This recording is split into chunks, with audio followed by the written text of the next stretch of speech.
Les jeunes Africains n'ont aucune vision, aucun programme, aucun courage et aucune volonté de rupture avec un système qui cause leur chômage, leur désœuvrement, leur inculture, leur misère.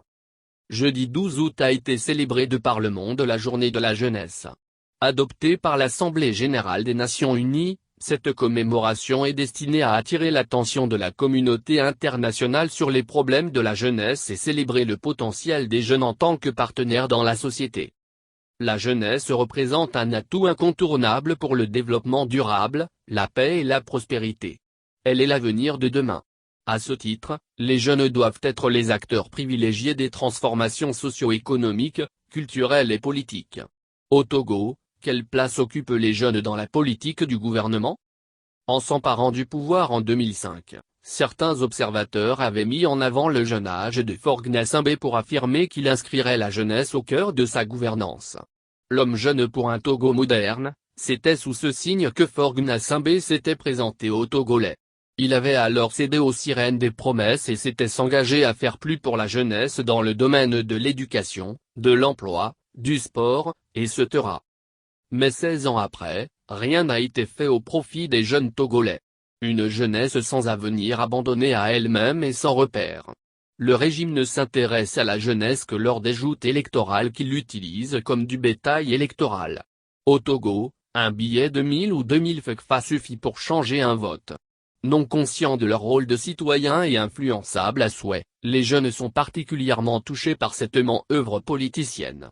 Et le régime, exploitant la misère et la détresse les Togolais appauvris et affamés par 5 décennies de gabégie, abrutit et crétinise les jeunes en leur distribuant quelques billets pour battre campagne et voter pour le candidat du parti au pouvoir. Après s'être servi de ces jeunes, le régime les abandonne à leur triste sort et il faut attendre la prochaine élection pour les mobiliser à nouveau. C'est dans ce cercle vicieux que le pouvoir de Faure Gnassingbé a embrigadé les jeunes Togolais qui, curieusement, semblent s'y accommoder.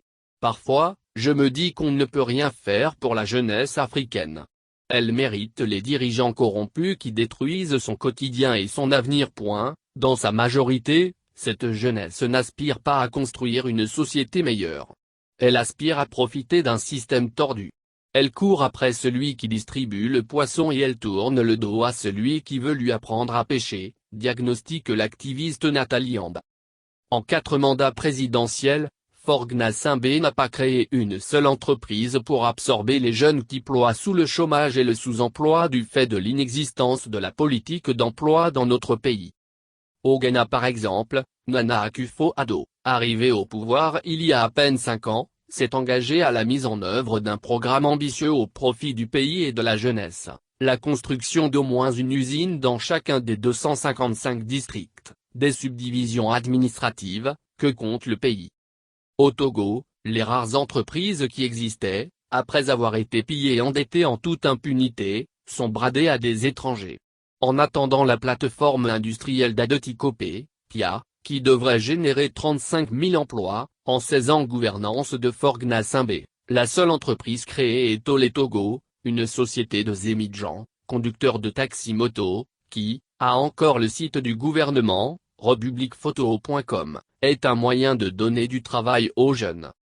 Les sociétés viables qui ont le vent en poupe actuellement dans le pays et qui servent de débouché aux jeunes, sont la Lonato, Loterie nationale togolaise, et les 2 brasseries, Bébé Lomé et la Société Nouvelle de Boissons, SNB.